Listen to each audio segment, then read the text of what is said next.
নমস্কার, সন্ময় স্পিক্স থেকে আমি বলছি সন্ময় বন্দ্যোপাধ্যায়, আপনাদের জন্য এবং অবশ্যই আপনাদের ভাবনার জন্য। আচ্ছা, রাজ্য সরকার কোর্টে কত খরচা করে এনি আইডিয়া আপনাদের কোনো ধারণা আছে? পশ্চিমবঙ্গ সরকার নবান্ন বারবার কোর্টে গিয়ে মুখ পড়ে, কি হাইকোর্ট কি সুপ্রিম কোর্ট, লোয়ার কোর্টটা তো একটা ম্যানেজ ট্যানেজ করে চালান, কিন্তু হাইকোর্ট এবং সুপ্রিম কোর্টে কত খরচা হয়?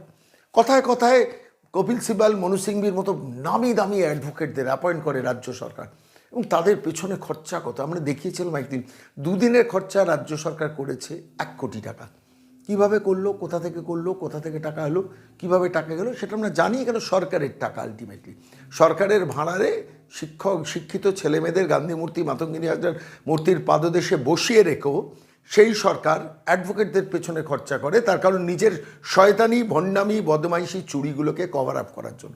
আপনারা জানেন, চাকরি যাদের চুরি করে চাকরি পেয়েছে, লক্ষ লক্ষ টাকা তৃণমূল নেতাদের পকেটে পুরে দিয়ে যারা চাকরি পেয়েছে, যারা কালীঘাট কিংবা হরিশ চ্যাটার্জি, হরিশ মুখার্জি, পার্থ চ্যাটার্জির বাড়িতে নগদ টাকা নয়, কাকুর মারফতে নয়, কারুর তাপস সাহাদের মারফতে টাকা দিনের পর দিন পৌঁছে দিয়েছে, তাদের চাকরি হয়েছে। এবং তাদের চাকরি হওয়ার পর তাদের চাকরি চলে যাওয়ার যখন অবস্থা হয়েছে, তখন তাদের জন্য মানে ভারতবর্ষের প্রখ্যাত আইনজীবীরা সুপ্রিম কোর্টে গিয়ে সওয়াল করেছেন। আমরা জানি শাহরুখ খানের এক আইনজীবী, তার 1,40,00,000 টাকা শুধু শাহরুখ খানের মামলা লড়তে নিয়েছেন। তিনি চাকরি যাতে চলে যাচ্ছে তাদের হয়ে সওয়াল করেছিলেন সুপ্রিম কোর্টে। আমরা সেদিনই প্রশ্ন করেছিলাম, টাকাগুলো দিচ্ছে কে? গৌরী সেন মানে আমজনতা। সেই আমজনতার টাকা মমতা বন্দ্যোপাধ্যায়কে কে ক্ষমতা দিয়েছে, কে অধিকার দিয়েছে খরচা করার জন্য? আজকে এইটুকু কথা বলে আমি মূল জায়গায় যাব। আমি এমন একজন মানুষকে নিয়ে এসেছি যিনি একসময় একটি রাজ্যের রাজ্যপাল ছিলেন এবং অবশ্যই তার ভারতীয় জনতা পার্টি তিনি সভাপতি ছিলেন এই স্টেটের। তথাগত রায়, অধ্যাপক তথাগত রায়, ঠোঁট কাটা মানুষ, পরিষ্কার পরিচ্ছন্ন সোজা কথা বলতে ভালোবাসেন। বাংলা তথাকথিত ইলেকট্রনিক্স মিডিয়া, প্রিন্ট মিডিয়া যেটা নিয়ে প্রশ্ন কোনো দিন করে না, সেটা নিয়ে আমি বহুদিন প্রশ্ন করেছি। যে প্রশ্নটাতে থেকেছে যে টাকাগুলো কোথা থেকে আসছে। সরকার তো নয়, সরকার আমার আপনার দেওয়ার টাকা অন্য খাতে খরচা না করে নিজের হাসি মুখের বিজ্ঞাপনের জন্য খরচা করছেন। আর সেই সরকার খরচা করছেন অন্য একটা কারণ, সেটা হচ্ছে নিজেদের চুরি ঢাকার জন্য সুপ্রিম কোর্ট আর হাইকোর্টে গিয়ে উকিলদের পেছনে খরচা করছেন। তথাকথিত প্রিন্ট মিডিয়া, ইলেকট্রনিক্স মিডিয়া বা ইন্টেলেকচুয়ালরা এটা নিয়ে প্রশ্ন করেন না, কিন্তু আমরা প্রশ্ন করি। আমরা প্রশ্ন করি বলেই মাঝে মাঝেই আপনাদের এমন এমন মানুষকে নিয়ে আসি যে মানুষরা যে কথাটা বলা উচিত তারা বলেছেন, স্বাভাবিকভাবে তাদের ক্যামেরার সামনে নিয়ে আসা দরকার। আমি এই মুহূর্তে দি ইন্ডিপেন্ডেন্ট বেঙ্গলে তথাগত রায় খুব সুন্দর একটা ছোট্ট বাইট দিয়েছেন। আমি যে বাইটটা দেখলাম, দি ইন্ডিপেন্ডেন্ট বেঙ্গলের শিবম দাসকে এই ইন্টারভিউটা দিয়েছেন। সেই ইন্টারভিউটা এই মুহূর্তে আপনাদের কাছে ছোট্ট একটা টুকরো জায়গা শোনাবো, যেখানে তিনি প্রশ্ন করছেন, আচ্ছা এই যে ভাইপো হাইকোর্ট আর সুপ্রিম কোর্টে গিয়ে নামি দামি উকিল অ্যাডভোকেট অ্যাপয়েন্ট করেন, তার টাকা রোজগারটা কোথা থেকে আসে? এত টাকা খরচা করেন কি করে? এক একজন অ্যাডভোকেটের পেছনে 20 লাখ, 22 লাখ, 25 লাখ তার অ্যাপিয়ারেন্স ফি। তার সলিসিটার ফার্মের পেছনে 15-20 লাখ টাকা, প্রায় 40 লাখ টাকা একটা দিনের 15 মিনিট 10 মিনিটের সওয়ালের জন্য খরচা হয়েছে। সে ভাইপো টাকাটা কোথা থেকে পায়? বিজ্ঞাপন চলে যাবে বলে তথাকথিত মেইনস্ট্রিম মিডিয়া, ইলেকট্রনিক্স মিডিয়া এরা কেউ কথা বলে না। এমনকি আমরা ডিজিটাল মাধ্যমে অধিকাংশ এটা নিয়ে প্রশ্ন করি না। কেন করি না? এই প্রশ্নটা আমার মনে বারবার দেখা দেয়, তাই বারবার প্রশ্ন তুলি। আইনজীবীদের পেছনে কত খরচা হয়েছে। ডিএ মামলা গত 6-7 বছর ধরে লড়ার জন্য আমি নবান্নর একটা সোর্স থেকে খবর পেতাম যে প্রায় 32 কোটি টাকা এই রাজ্য সরকার খরচা করেছে। পরবর্তীকালে আমাকে একজন দীর্ঘদিনে চাকরি করা প্রাক্তন আইএস পদক বলেন যে শরণবাবু, আপনার খবরটা ভুল।